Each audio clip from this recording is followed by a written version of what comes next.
اللہ کے نام پہ خرچ کرو، یہ روزے کی زکوٰۃ ہے جو غریب کی عید کو اچھا کرنے کے لیے ہے۔ اور گندم کے حساب سے نہ دو، کشمش کے حساب سے دو، کشمش کے حساب سے دو، کھجور کے حساب سے دو۔ گندم 2 سیر بنتی ہے، کشمش 3 کلو بنتی ہے، کھجور 3 کلو بنتی ہے۔ جاؤ بازار میں پوچھو کیا ریٹ ہے، پھر اس کو ادا کرو کہ میرے رب کو سخی سے پیار۔ حنین کی جنگ میں فتح ہو چکی، مال غنیمت کٹا، پوری وادی بھری ہوئی تھی اونٹوں سے، 100 اونٹ وادی میں کھڑے تھے۔ صفان بن امیہ اوپر سے کلمہ پڑھ چکے ہیں، اندر سے منافق ہیں۔ وہ اونٹوں کو نا یوں دیکھ رہے، مجھے دیکھو، ایسے ایسے دیکھ رہے۔ اللہ کے نبی قریب کھڑے تھے، ہر تھوڑے دیر بعد وہ یوں دیکھتے۔ اونٹ تو عرب کی پسندیدہ شے، تو میرے نبی کی نظر پڑ گئی کہ صفان یوں دیکھ رہا ہے، یوں دیکھ۔ آپ نے کہا صفان یہ اونٹوں کی وادی بھری ہوئی تینوں چنگی لگتی بھائی؟ ہاں جی بڑی چنگی لگ رہی۔ کجا سارے تینوں ہدیہ کا اشہد انک رسول اللہ، اب گواہی دیتا ہوں آپ سچے رسول ہیں۔ اتنی بڑی سخاوت نبی کر سکتا اور کوئی نہیں کر سکتا۔ پھر اس نے مکے میں آ کے اعلان کیا، لوگو آمنوا بمحمد فإنه يؤتي عطاء لا يخشى الفقر، ارے لے آؤ ایمان محمد مصطفیٰ صلی اللہ علیہ وسلم کی رسالت پر کہ ان کی سخاوت سے میں جان گیا ہوں کہ وہ سچے رسول ہیں، اللہ کو سخی سے پیار ہے۔ عبد الرحیم خانہ جا رہے تھے دلی سے آگرے، شام کو پڑاؤ ڈالا، یہ جہانگیر کے بھی وزیر تھے، اکبر کے بھی وزیر تھے، تو پڑاؤ ڈالا اور خیمے لگ گئے، نوکر چاکر دربار لگ گیا جنگل میں۔ تو ایک فقیر گزرا، اس نے دیکھا تو کہنے لگا منعم بکو دشت بیاباں غریب نیس، ہر گاہ کے خیمہ زد و بارگاہ صاف۔ یہ مالدار لوگ بھی عجیب ہیں، یہ سفر میں بھی اپنے گھر بنا لیتے ہیں، یہ کسی جگہ بھی پردیسی نہیں ہوتے ہیں، دربار لگا لیتے ہیں۔ خانہ نے فرمایا اس کو 1 لاکھ روپے انعام دے دو۔ اگلے دن اگلے پڑاؤ میں خیمے لگائے، نوکر چاکر بیٹھے، وزیر اعظم جو تھے۔ پھر وہ فقیر گزرا، اس نے پھر شعر پڑھا منعم بکو دشت بیاباں غریب نیس، نے کہا اس کو 1 لاکھ روپے انعام دے دو۔ تیسرے دن پھر دربار لگا، پھر فقیر گزرا، پھر 1 لاکھ دیا۔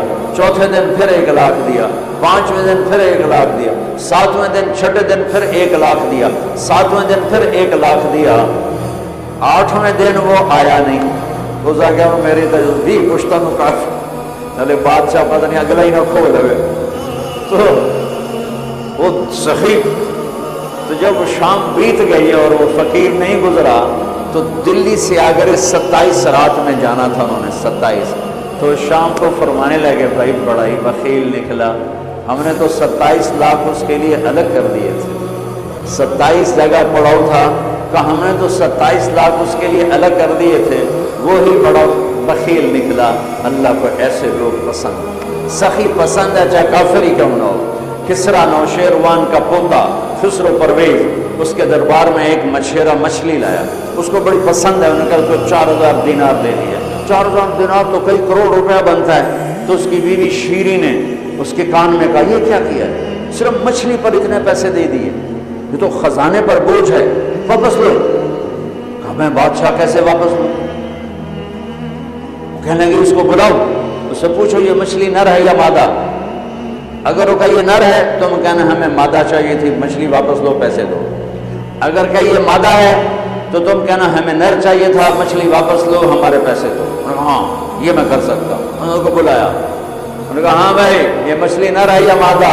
ان کو بڑا سیاح ہے، اس نے کہا حضور یہ ہیجڑا ہے۔ اس نے کہا 4000 اور دے، 4000 اور دے۔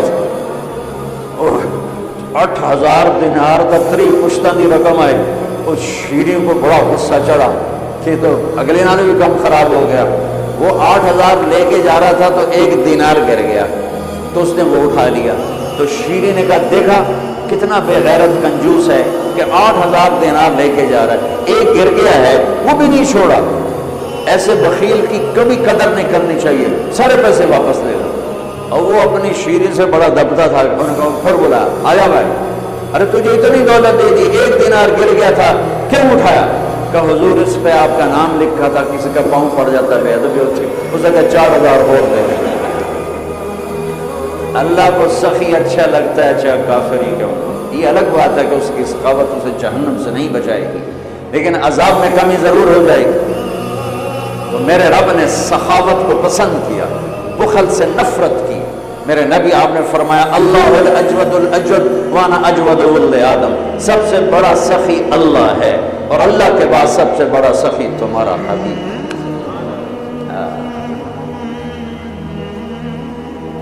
آپ کرتا پہن کے باہر نکلے، ایک صحابی نے کہا یا رسول اللہ یہ کرتا مجھے دے دیں، مجھے بڑا اچھا لگ رہا ہے۔ آپ نے کرتا اتار کے دے دیا اور خود کرتے کے بغیر تھے، چادر باندھی ہوئی کرتے کے بغیر، نماز کا وقت آ گیا اور نماز لیٹ ہو رہی ہے۔ بلال یا رسول اللہ نماز کا، میرے پاس تو کرتا کوئی نہیں۔